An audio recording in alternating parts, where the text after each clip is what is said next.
A mídia e a Copa do Mundo em debate. O professor comenta pontos abordados no grupo de pesquisa do Departamento de Comunicação da Universidade sobre a construção midiática do Mundial sediado no Brasil. Confira também as vagas de estágio. É agora no Circuito UFMG.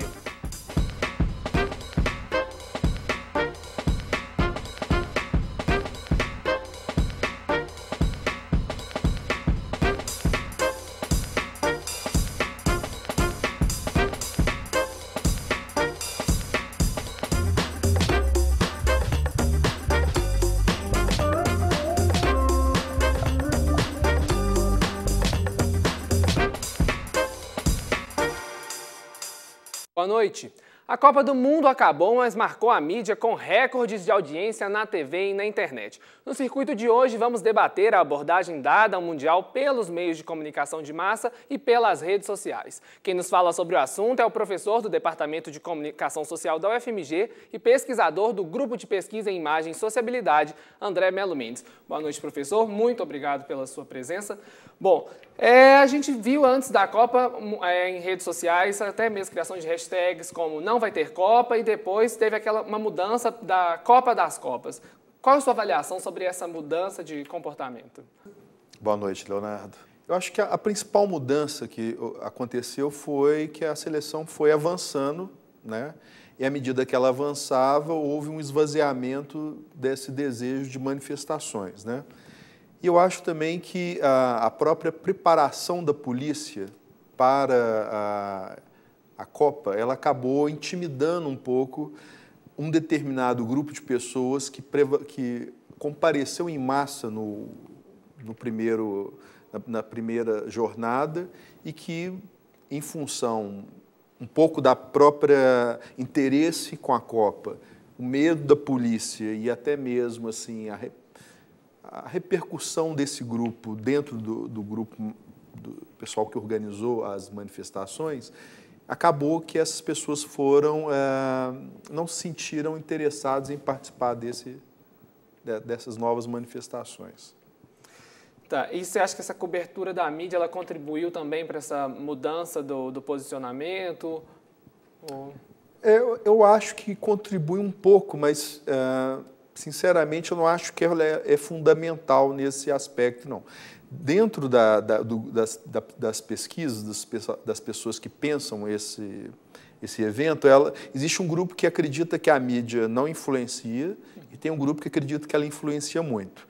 Eu estou mais intermediário nesse sentido assim, de que influencia um pouco, mas esses outros eventos que a gente falou aqui, a questão da preparação da polícia, a intimidação, a questão do interesse pela seleção, e eu acho que isso contribuiu mais do que necessariamente uma campanha maciça na televisão. Essa questão da polícia foi esse posicionamento, esse novo planejamento, era muito antes dessa questão do não vai ter Copa, né? Mas o que fez virar, então, a Copa das Copas?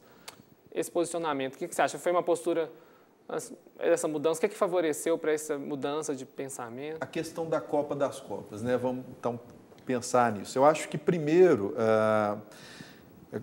tem um aspecto do real e tem um aspecto do simbólico. Então, assim, no aspecto real você tem muitos problemas. Mas no aspecto simbólico, eu diria que a organização, talvez até mesmo a maneira como as pessoas foram tratadas no país, o fato de que funcionou a maioria das obras, assim, não as obras não funcionaram, isso é o real. Mas, assim, de um modo geral, a sensação para os jornalistas e para os torcedores é de que foi tudo muito bom. Eu estava até comentando com você antes, né, que as pesquisas que eu vi em vários canais, eles falaram que a aprovação dos estrangeiros foi entre 80% e 90%, que é um índice muito alto, né?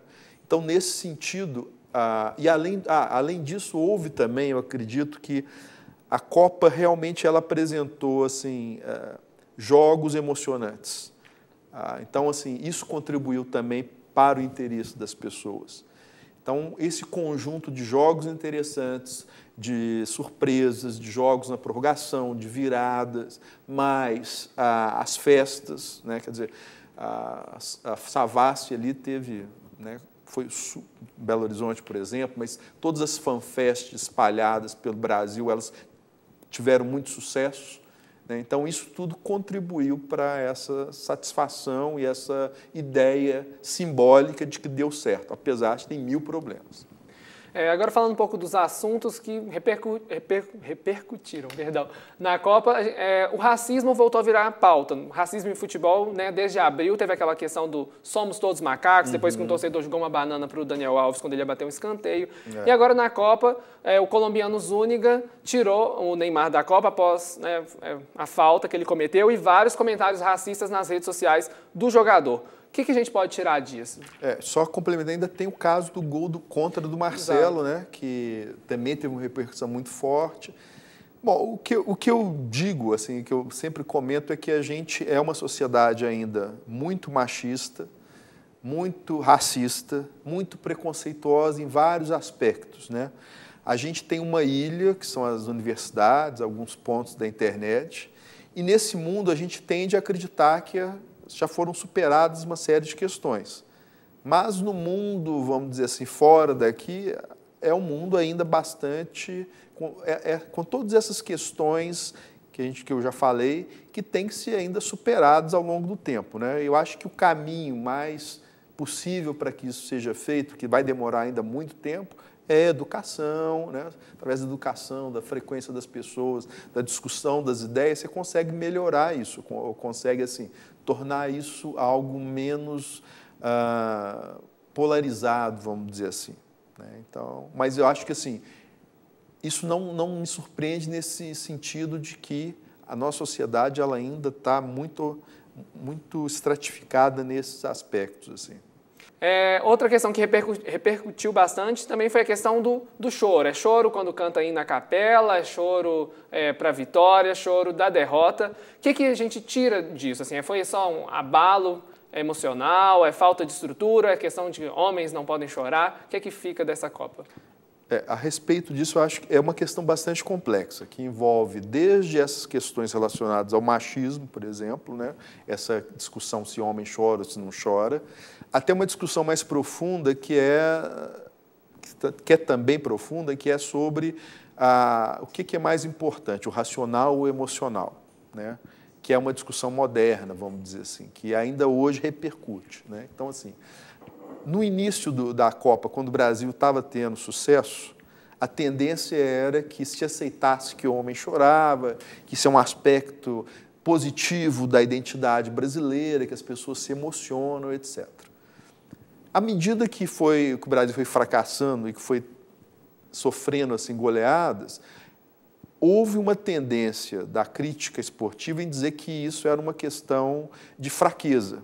É muito interessante você ver isso, né? Então, não, isso é fraco, demonstra que não tem controle, que é uma discussão a respeito assim, as pessoas elas têm que ter controle o tempo todo, as pessoas elas têm que ser vitoriosas sempre, ou isso é um traço da nossa cultura, que a gente tem que aceitar isso, ou até mesmo eu lembro nas Olimpíadas também, sempre quando tem uma competição que o Brasil perde uma final, fala assim, o Brasil, a pessoa não tem estrutura emocional para aguentar a final.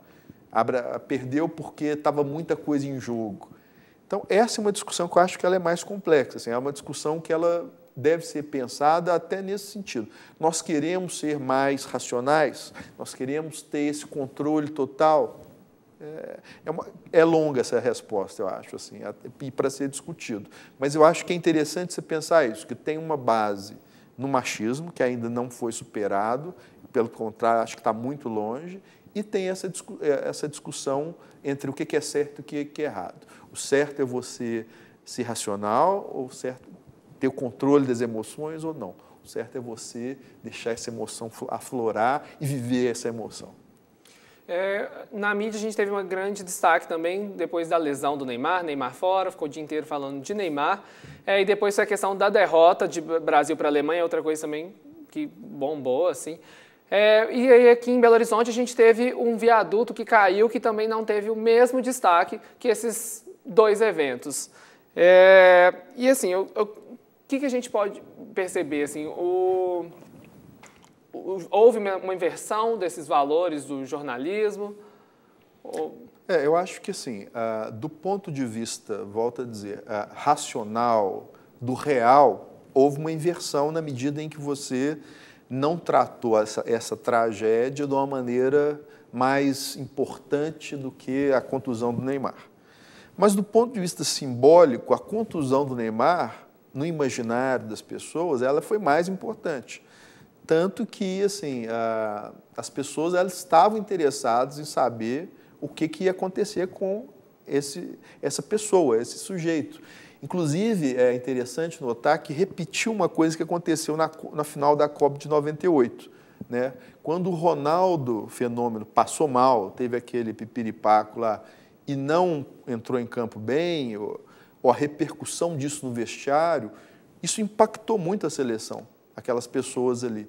Na época, eu lembro muito bem que a gente falou, não, foi vendido o jogo, aquilo dali, na verdade, a atuação daquelas pessoas ali foi uma coisa pensada. E eu acho que hoje, vendo, em função, inclusive, do que aconteceu com o Neymar e com a seleção, aquele grupo que ele estava inserido, me parece que teve um impacto emocional muito grande dentro do próprio grupo. Né?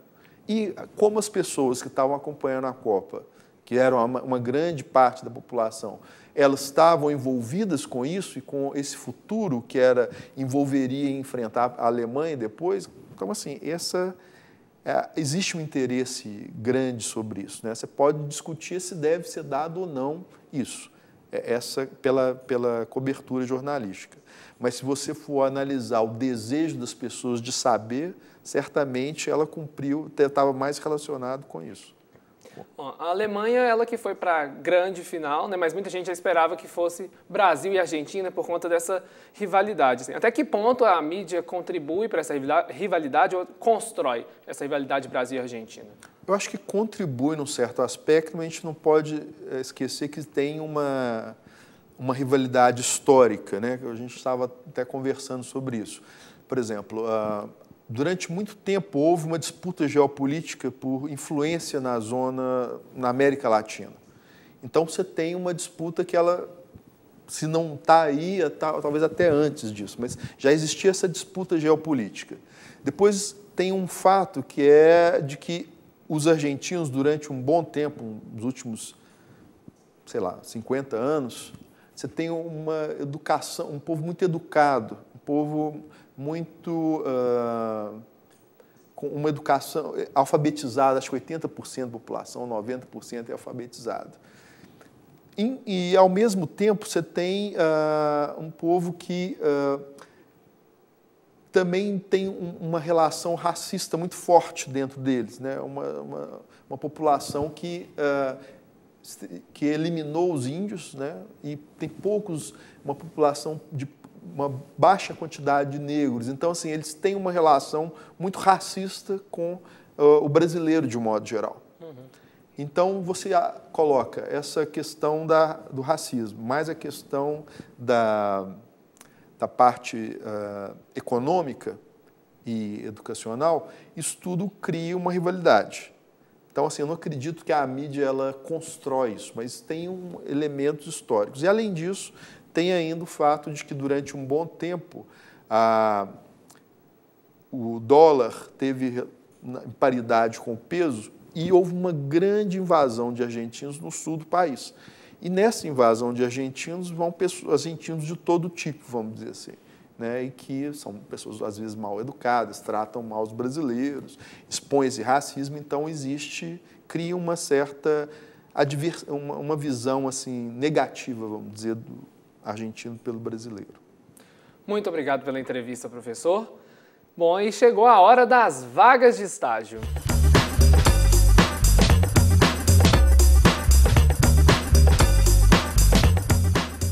Boa noite, Bremer. O que você preparou para a gente hoje? Boa noite, Leonardo. A primeira vaga é na Rádio Alvorada.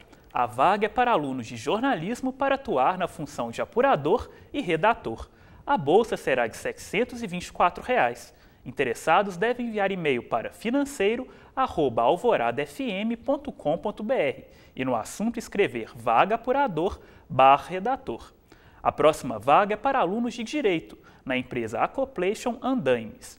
É preciso estar cursando do 1º ao 4º período. A bolsa é de R$ 600, mais auxílio transporte, vale refeição e assistência médica e odontológica. Não é necessário ter experiência e essa vaga também pode ser ocupada por pessoas com deficiência. Os interessados por essa vaga devem se inscrever pelo e-mail analista.rh@acoplation.com.br. A última oportunidade de hoje é na área de psicologia. A Progel Engenharia procura alunos do 3º ao 7º período para atuar em processos de seleção, recrutamento e treinamento, atuando por 6 horas por dia. A bolsa é de R$ 800, mais vale alimentação e auxílio transporte. Para concorrer, é só enviar currículo para vagas@progel.com.br e no assunto escrever psicologia-site estágio certo. Por hoje é só. As vagas voltam na sexta-feira. Então até a sexta, Bremer. E o Circuito FMG de hoje fica por aqui. Boa noite e até amanhã.